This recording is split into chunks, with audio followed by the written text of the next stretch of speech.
Hi everyone! It's Maria again! It's cooking time now! Halika na!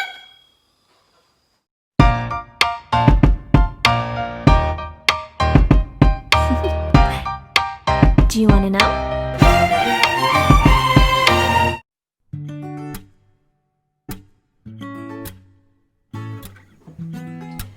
So for our chicken teriyaki, our ingredients are chicken, kikkoman soy sauce and vinegar,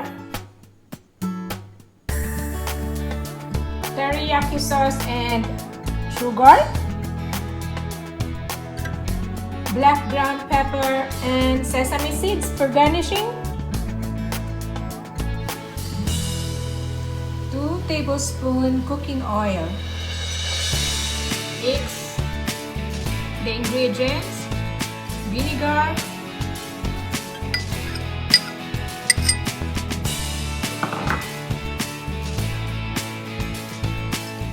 soy sauce,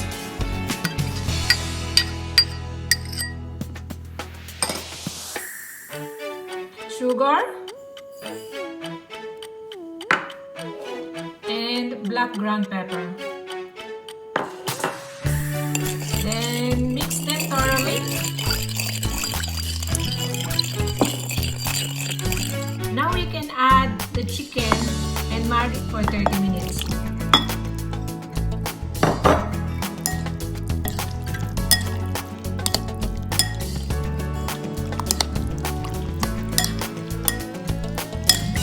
Just wipe the pan with oil and we can now put the marinated chicken.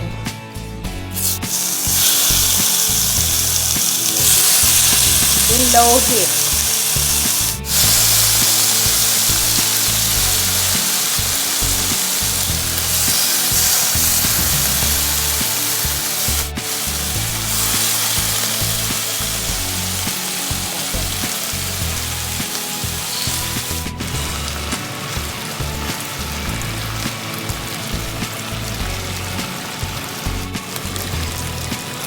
So once the chicken is already half cooked, we can now add the marinated sauce.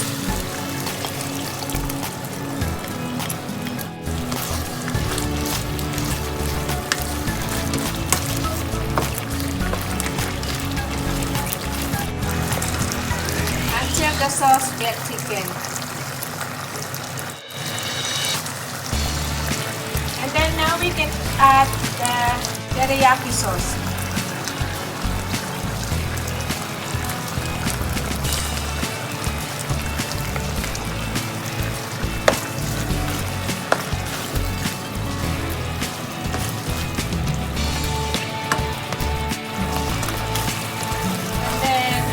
Add cooking oil.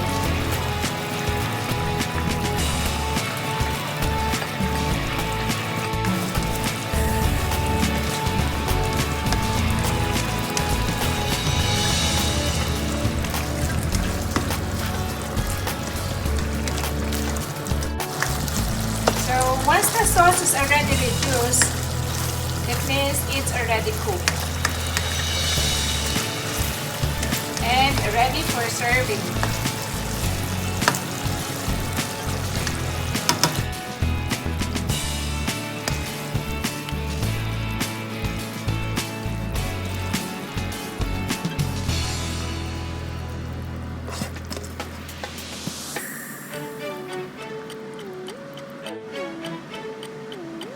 Chicken teriyaki. Kain tayo! Ayan, so ang aking message lang today is if you give something, don't expect in return. Okay? Kasi kailangan lang natin mag-share na ating mga blessings. Alright? Okay, God bless you! Bye!